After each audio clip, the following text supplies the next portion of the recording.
Welcome back. I'm Bravado. Today we're going to talk about controller overlays and how to personalize and implement them into your stream. You're going to need four things: a free GitHub account, GIMP or Photoshop, a suave understanding of fashion and design, and a next to nothing knowledge of some coding. So let's get started.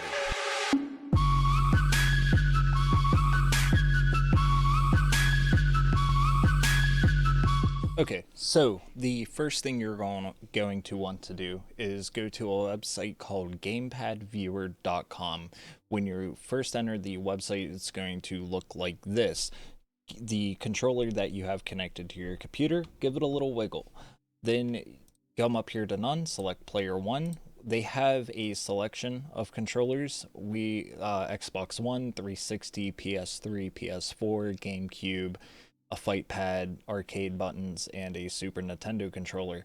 We're going to be messing with the Xbox today, but don't worry because everything else like the PlayStation controller is done essentially the same exact way. When you have your controller selected, right click, go to inspect element, come over to sources, find the Xbox asset file, open it up, and then from here you have your A, B, X, Y buttons, your base buttons, bumpers, D-pad. Not sure what a quadrant is, so we're not going to be messing with that. Your start and select button, your joysticks, and your triggers. So when you find what, we will just be messing with the base today, the joysticks. So these are the three files that we'll be messing with today. So I already have these downloaded to my computer, but what you're gonna do is right click the image, open image in new tab, right click again, and save as. And it should save as a SVGZ file. Okay, now that you have everything that you want to edit and customize, you would go into your file explorer. They would be in your downloads, but create a second folder and call it like controller or call it whatever you want, right? I have my main controller, my rough draft there, and then I have the folder for this video.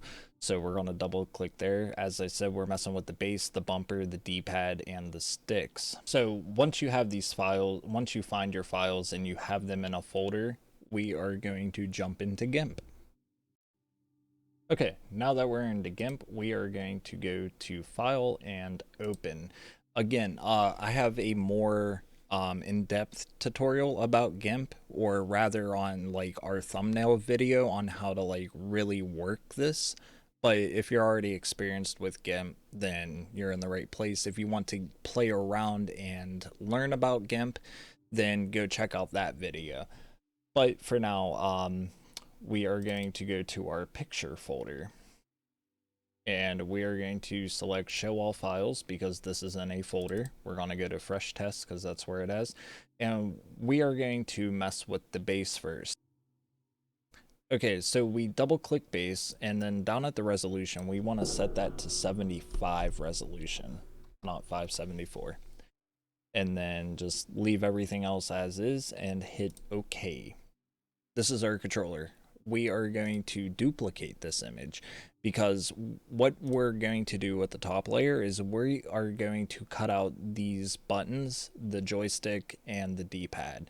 Basically everything that we're going to manipulate, we are going to cut out, and that's going to be used for the coloring process. So let's hide our top layer and then open our second layer, make sure it's highlighted. And I'm not going to make you set through this, but we are going to cut paths basically to save these buttons. Okay, we are just going over the top of this because essentially what we're going to do is delete the entire base, and we want to save our buttons being the top bumpers. The triggers you really don't have to worry about when you do this.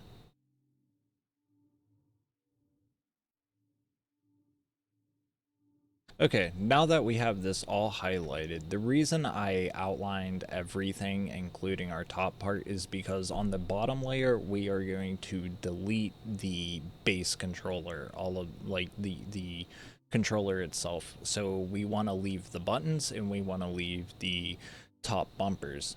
How we do that is, now that everything is path, we're going to go to select, invert, and hit enter, then delete. Okay, I got that backwards. Okay, so now that it's selected, do not invert it and hit delete. Remember how I said not to worry about the top bumpers? That's okay, because it's still on our top layer. So now what we're going to do is we are going to hide this and save it for later, and then select our top layer. And go to select, go to none, and now we have to delete these buttons, everything we just highlighted. Okay, that took a lot of work. Now that we got everything highlighted, hit enter, hit delete. Now everything just disappeared. That's good because we have it on our bottom layer.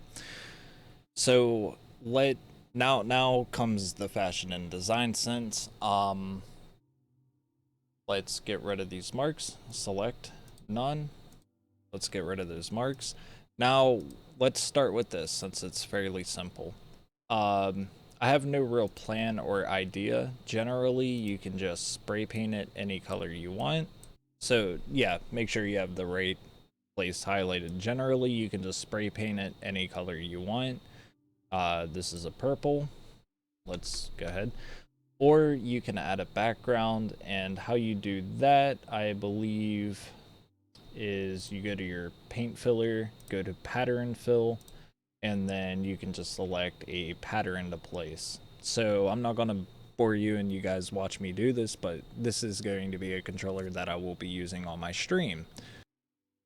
Okay, what I'm doing here is I found a pattern I like and I added alpha to selection. Now I'm just kind of airbrushing the color blue into it. I was hoping to hard light it so the streaks would be more noticeable. If we go over to hardness and up that, we can get a nice layer. So we have our hardness up to 100%, right? We added alpha to selection. Now that alpha is added, we don't have to worry about going outside the lines. And we're just going to lightly as we can, spray across this. The faster we go, the lighter the colors are. And we want to try to get an even coating. Okay, so it helps to give it an even coating if you hold the button down and try it in one motion like I just did there. The rest we're not going to worry about coloring, but we have our design and then we have a hard light spray over top of it. It's still kind of hard to notice, but I don't think it's too bad for the tutorial. I don't want to be editing an hour-long thing. So let's move on to our base. We turn the base on, and that's that color there. So we're going to do the same thing, only we are going to shut off our layers, and we're going to duplicate this layer. The reason we're duplicating is because we're going to do the same thing. We are going to add a background, probably the lightning, because, you know, I'm edgy like that. Okay, so everything selected, we have to hit invert because we're painting outside of it. We want to make sure that we get these lightning streaks brightened as much as we can, because we want that to be, you know, the noticeable part. Now we're going to do the same thing. We're going to turn on our top light. I duplicated it too soon. Now we're going to duplicate. We're going to turn off the bottom layer. This top layer, everything's still selected. We're just going to airbrush over this, but this time with a color purple, as that is our team color. And the same thing. Hold down. Oh, we're actually going outside the lines, are we? Okay. Now, what I did there was turn down the opacity, turn the threshold up. You can still, you know, it looks pretty cool, I guess. So let's turn on all of our layers, and this is so far what our controller is looking like. Now from here, once you have your controller cut out and colored and put together, what you can do from there is, if you want, add a logo. I'm going to be adding logo and text. So we're going to go to File. We're going to go Open as a Layer. And it should be in our downloads. Okay. Now we're going to open as layer and go into our whirlwind and find our gaming logo. It's going to be significantly bigger than what we want, so go to our scaling tool, click the yellow box. We still have the wrong thing. We still have the wrong thing selected. No, that's the right thing. Okay, yeah, I see what's going on. So we have to go to select, go to none, go to our files, and go to open as layer and find the file that we want to open. And then we're going to scale that down because it's going to be really big. When you're zoomed in, it's going to take over everything. So we want to scale that down. And we're just going to place that, we'll say, right there on the controller. And we're going to hit scale. Now, I'm noticing that this blue does not match this blue, so I have to fix that. Okay, now that we got the colors semi-matched up, we're just gonna add some text, and it's just gonna be some black text with our caramel and vanilla font. If you don't know about fonts, it is also in our thumbnail video. Okay, so that was a long, grueling process even for me. That took like 25 minutes or so for me to do. So to go back to what we originally set out to do was, when you have these layered, you want to duplicate your controller twice. One to do the bare buttons, one with the buttons, and then you want the base controller without the buttons. So if we shut that off, that's what that looks like. So again, it's kind of just like building a thumbnail. Now that we have our controller completed, we are going to export as soon as we find it. We are going to export as. I should have saved this at some point along the way, but that's okay. So up here where it says base.svgz, we are going to call this base 2 because I already have a rough draft, right? We'll call it base 3 because I'm pretty sure I already even have a file called base 2. And we are going to, instead of the SVGZ, we are going to call it a PNG. And we are going to put it in our fresh test folder, or whatever folder you have that in. And then we are going to export that. Don't mess with anything here, just export. Now that that's done, you want to do this to all the buttons that you're manipulating. When you're messing with your sticks or your button, the white is normally what the button is without it pressed. The black is what it is when it's pressed down.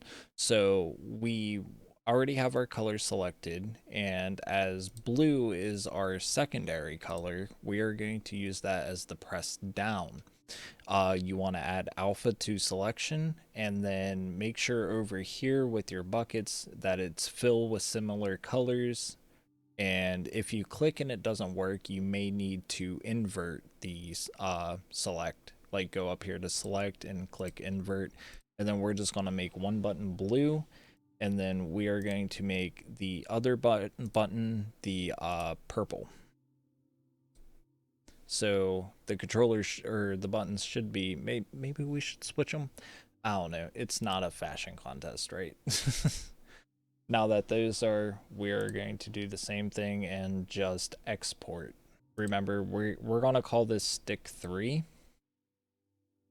And we are going to change it as a PNG.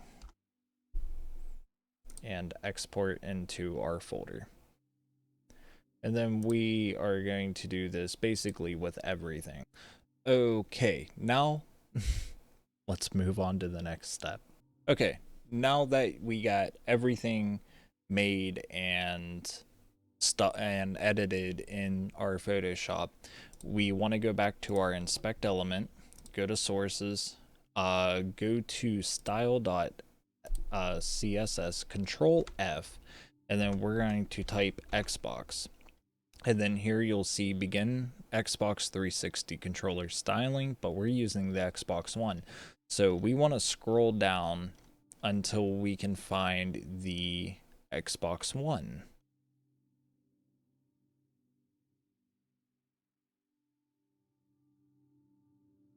Okay, so there's the end Xbox One.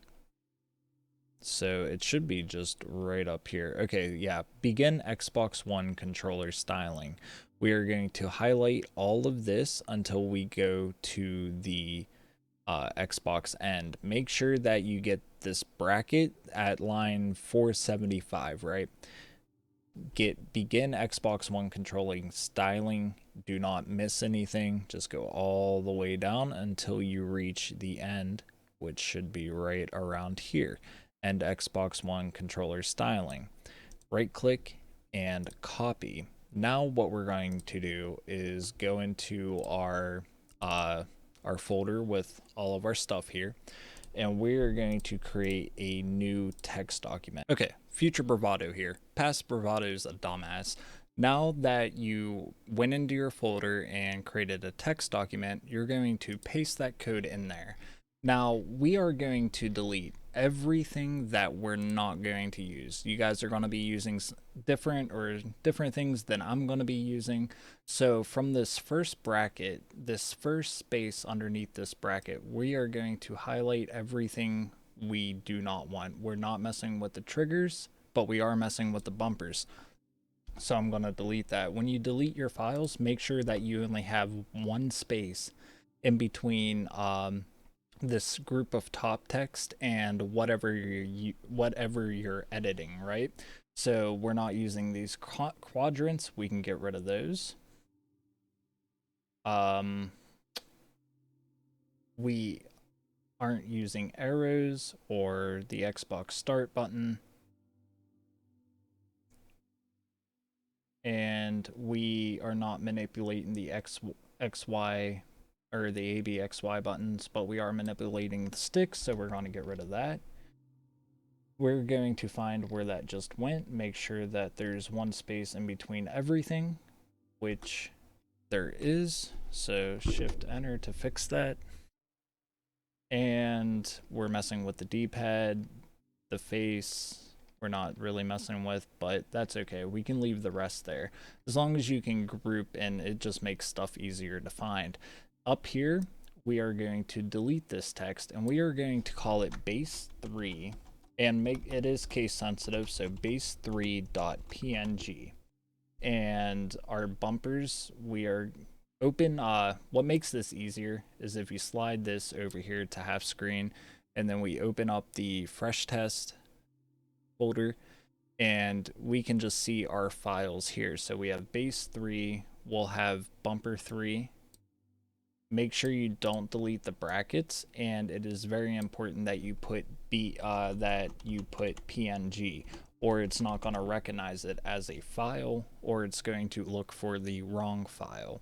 And then down here, we are going to put stick3.png.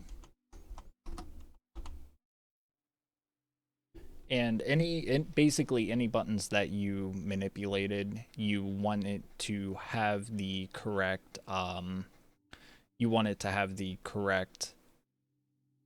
file. So here we're gonna put dpad3.png, and we're gonna look.